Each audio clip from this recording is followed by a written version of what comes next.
were you born in Jefferson County? Born in Fairfield. In Fairfield. Born in Fairfield. Were your parents originally from Fairfield? No, my parents came to Birmingham from Wilcox County. Okay. There's a little town called Coy, Alabama. I see. And it kind of sits on the Alabama River there, banks of the river. Okay. Mhm. How many brothers and sisters do you have? 4 brothers living, 4 living now. 4 living. It was 5 of us, 7 in all, 2 girls and 5 boys. Okay. 1 boy, the oldest is deceased. I see. Now, your parents' education, how much education did they have? Well, they didn't have very much coming up in rural and poor Wilcox County and the Black Belt, perhaps the poorest county in the state of Alabama. Didn't have very much, and I think they always encouraged their children, and they made sacrifices. They wanted to see their children get as much education as they possibly could. Right. You know, that's a real theme in Black history and Black culture. Although our parents and grandparents were not highly educated, they prized education. They saw that as being the way out. So that's very, very significant when we start to talk about, you know, our, you know, those generations past. Yes. Because they put that into our minds. That is true. And as I look at what is happening today, I feel strongly that that is one value that our people need to go back to, and that is stress education more and more. Right. Just as it was when we came up and finished high school, from the church, from their home, and then all we need to stress education. Because I often tell in my sermons that Black boys cannot compete with others when they got a boom box under their arms and others got a computer under their arms. We need to stress education more and more. Absolutely. Where did you start your education? Where did you start first grade? I lived in a section of Fairfield that's no longer there because of the freeway. It was known as Inglewood. A part of it is still there, but not many homes. Known as Inglewood, and it was considered the slum area of Fairfield. And we lived in a duplex there. And the school is no longer there, but it was the Inglewood Elementary School. And my first grade teacher was a teacher by the name of Mrs. Rogers. And it so happens my third grade teacher is still living. And it was a lady by the name of Mrs. Buchanan. And she still lives in Birmingham in a nursing home. Right, right. What kind of work did your mother and your father do? Well, Daddy, for most of his life, worked at U.S. Steel. And when the steel mills were on strike, idle, he did odd jobs, as most blacks during that time, around the homes of whites. Right. And of course, Mama just basically stayed in the house to take care of home. Right, right. Yeah, and that's, you know, again, that's another thing that is significant, differently than today. Everybody's works today. So Yes. children, basically, in many cases, is left to themselves. That's right. And that has created a difficulty as well. It has, Dr. Honda, it has created, one is the fact that our children are not getting the work ethics stress because of this. And this is a failure when I look at what's happening to black youth today. We do not stress work ethics.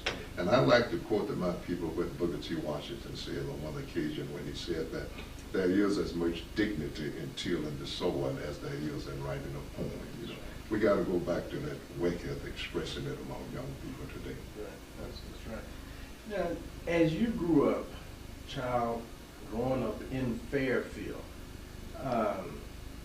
what was it like? What do you remember that really sort of set the tone for the kind of person that you will eventually become? Well, it was a segregated society. We lived on 32nd Street, and there was a big road in front of the house. All of the roads in the black community were dirt, they were not paved.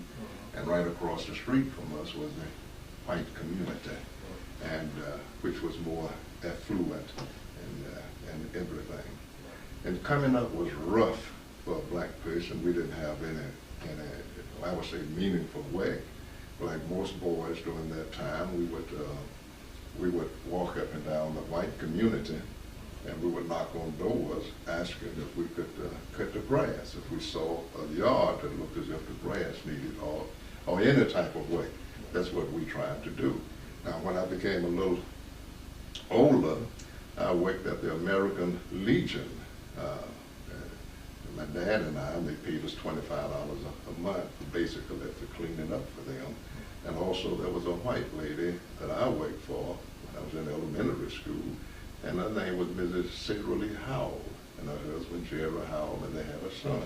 Well, I went and worked for them and cut the grass and do most anything about the house. And I remember on one occasion, you know, I did it good, and I did so much, and she told me that if I could just cook, you know. I did most everything that needed to have been done on the outside and some on the inside also. And I guess for that reason that I don't mind work today, regardless as to the type of work, you know, it's never too menial for me. After that, we went to Fairfield Industrial High School. Now, during that time, the principal was Dr. E.J. Oliver. And I'm proud to refer to him, Dr. Oliver, because he was a disciplinarian par excellence. He always encouraged his students. And if you were to check the records, a number of graduates from Fairfield Industrial High School have gone on to get higher degrees and achieve in various areas.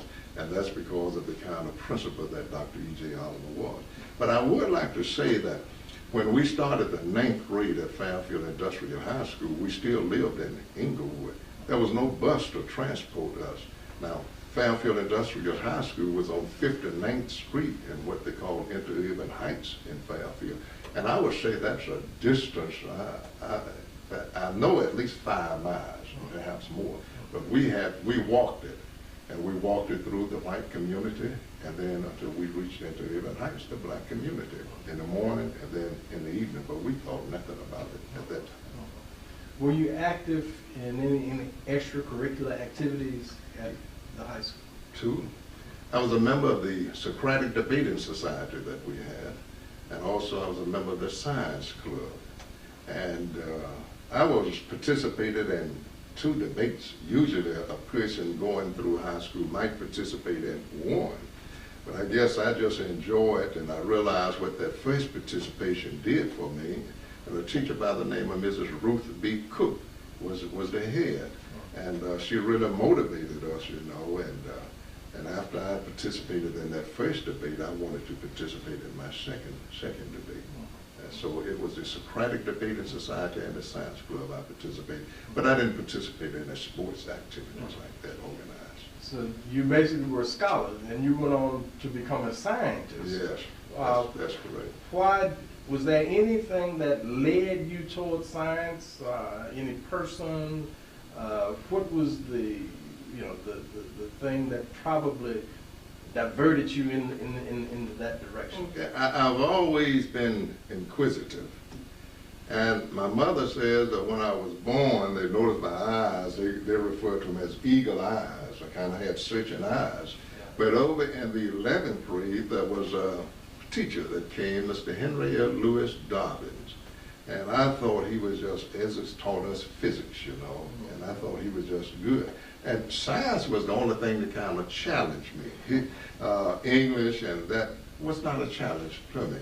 And because of the job that Mr. Dobbins did, I felt that I wanted to go into science, and this is what I did later on, went into chemistry.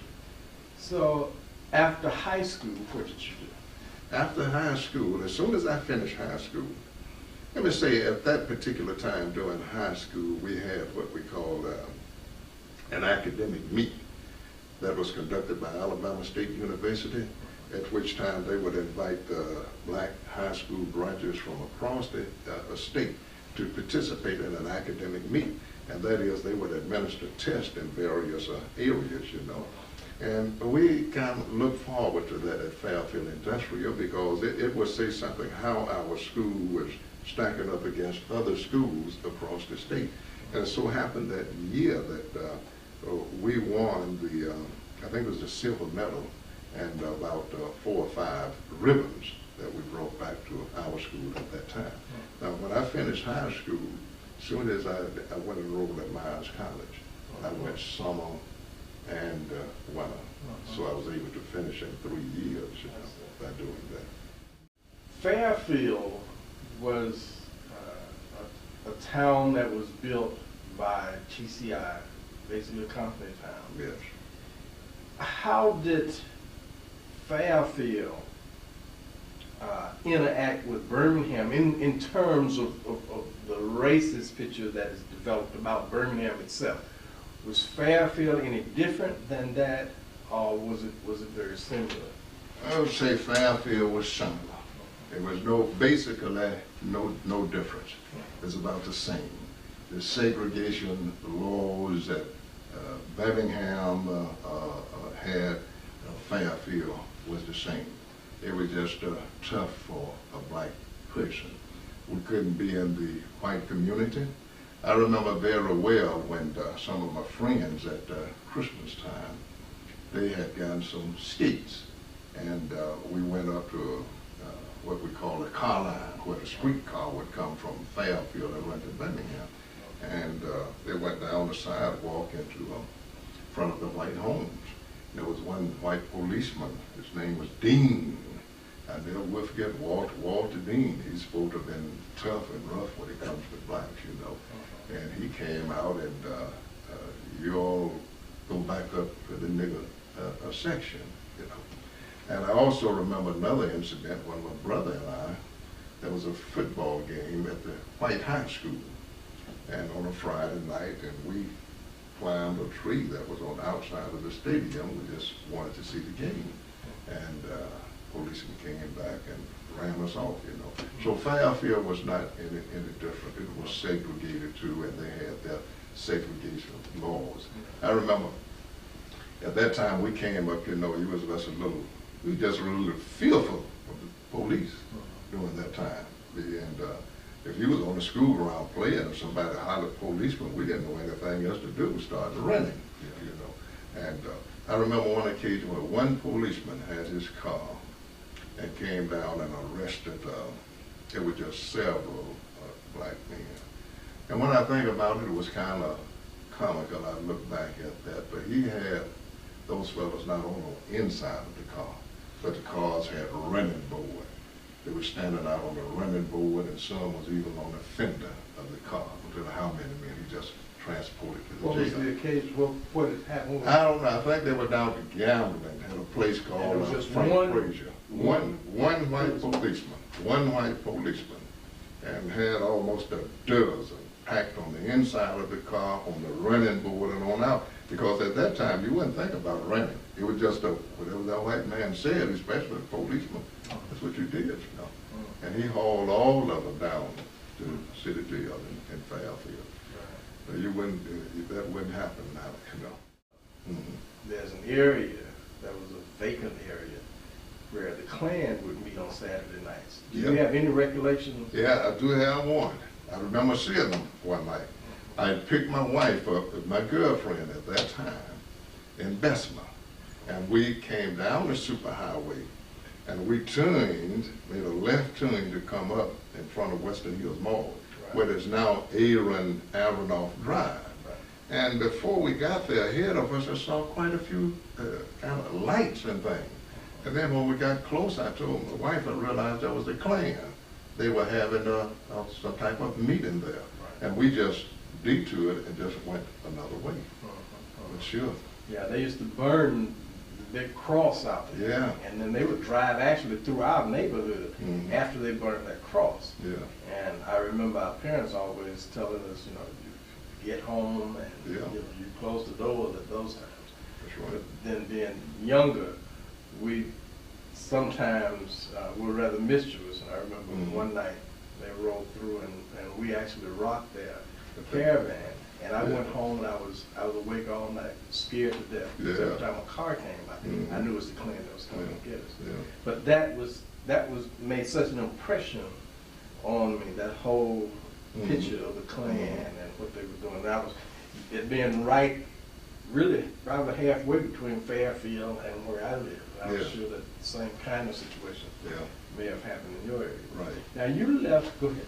You know, about that time, my parents had saved up enough money. They scrounged over the years, and Dad had built a home on 52nd Street, which is on after Ribbon Heights. So we were a little closer to the high school about my junior and senior year. And I remember on 52nd Street, I won't jump ahead, but since we were talking about the Klan, I remember after I had taken this police exam, and I came back home, my mama told me, I would come home and I'd go up the street, and I noticed sometimes some Negroes look kind of funny, but I never could think why. And later on, my mama told me that evidently was this Klansman, white, they was up and down the street, and they would stop and ask those Negroes about Jonathan McPherson, you know. But they never would tell me anything about it. And I learned later, my mama told me about it. That's what was. They were asking questions about who you were and where you lived. Right.